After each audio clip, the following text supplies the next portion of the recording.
Good morning. This is Katie Singing Eagle, Katie Mack, coming to you from my apartment, my little place here in Central Ohio. And today is Columbus Day. I call it Indigenous Peoples Day because I'm coming from an indigenous ancestry and heritage. Well, I am of mixed heritage. I have seven different and cultural and genetic ancestries or however you want to call it, in my background. In other words, I am the incarnation of the melting pot theory of the United States of America. And today is a celebration, supposedly, of Columbus discovering this continent of North America. North America was already inhabited by peoples of different backgrounds then. And when Columbus so-called discovered it, that means that's when the Europeans started coming over and conquering and killing off the people that already lived here, or subjugating them, along with bringing others over here for subjugation and destruction. I remember when I was a little girl, there was a big parade downtown. There's a couple different statues of Columbus. There's even a Santa Maria in our Olentangy River on the riverfront downtown, a replica. And everybody was so enthralled about it, and it was a big celebration. Today, only thing that's really happens for Columbus Day is it's a federal holiday, and some people, government workers, get the day off. There's no trash pickup, no mail, and downtown the meters are free. But that's about it. Nobody really gets excited over the history or celebrations of that anymore. It's one of those holidays you just might as well just take it off the calendar. I myself want to call it Indigenous Peoples Day. There's a few states that now call it Indigenous Peoples Day, to the chagrin of the Italian people, who still like to celebrate Columbus, or a few European people of European ancestry who still want to celebrate Columbus. Yes, it was a historical thing, but if Columbus, like a friend of mine said in his video blog, that if Columbus did not come here, then somebody else would have. There was people of Spanish heritage who were down in the Caribbean islands. There were other people who came to the northern parts of the country, like Alaska, and even to places like Canada and New England, even before Columbus came here. There is evidence of Viking people coming.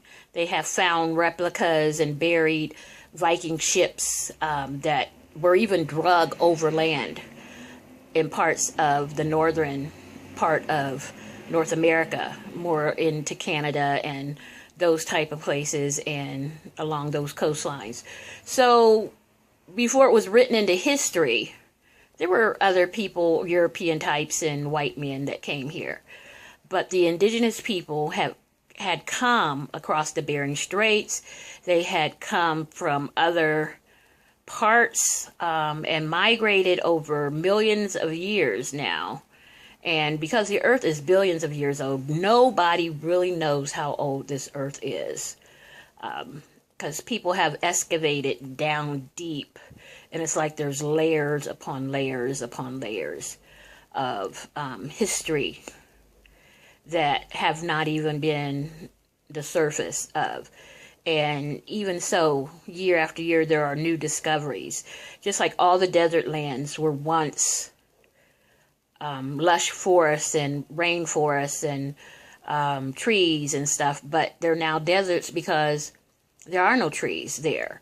And it has also been proven that if an oasis, if one tree was planted, and then another tree, and then another tree, and another tree in the desert, then we can reforest or regreen the desert places.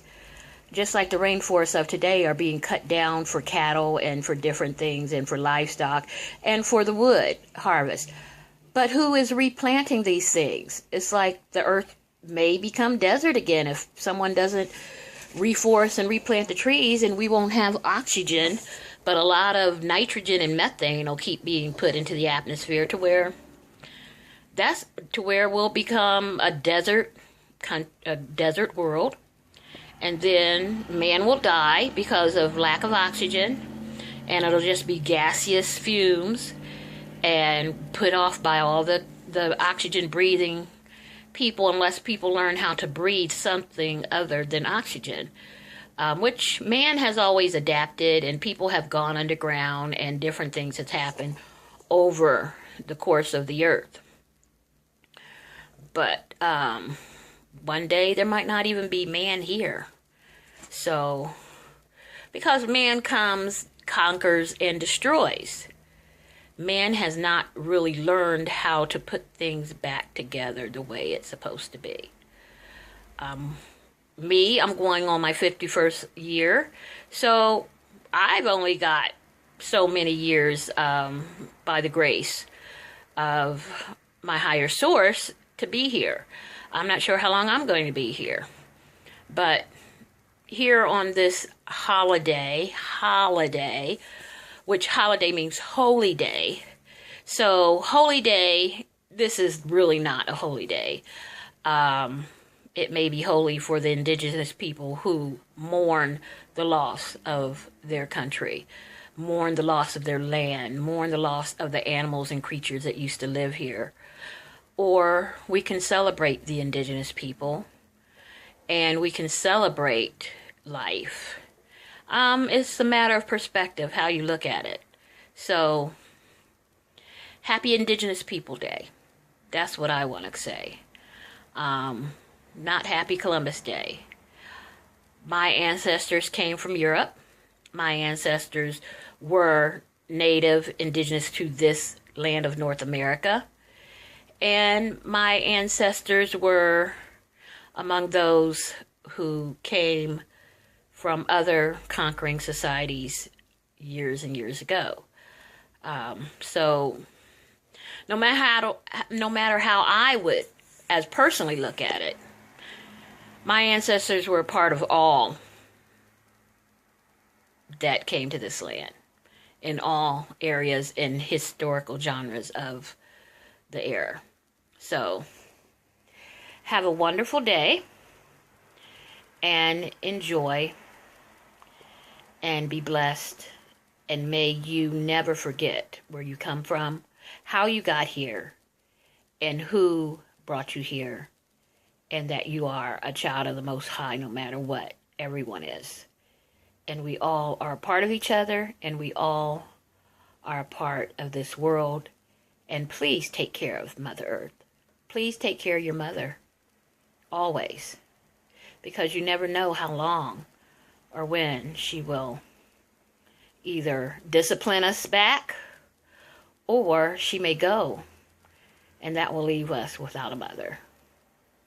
Namaste and shalom.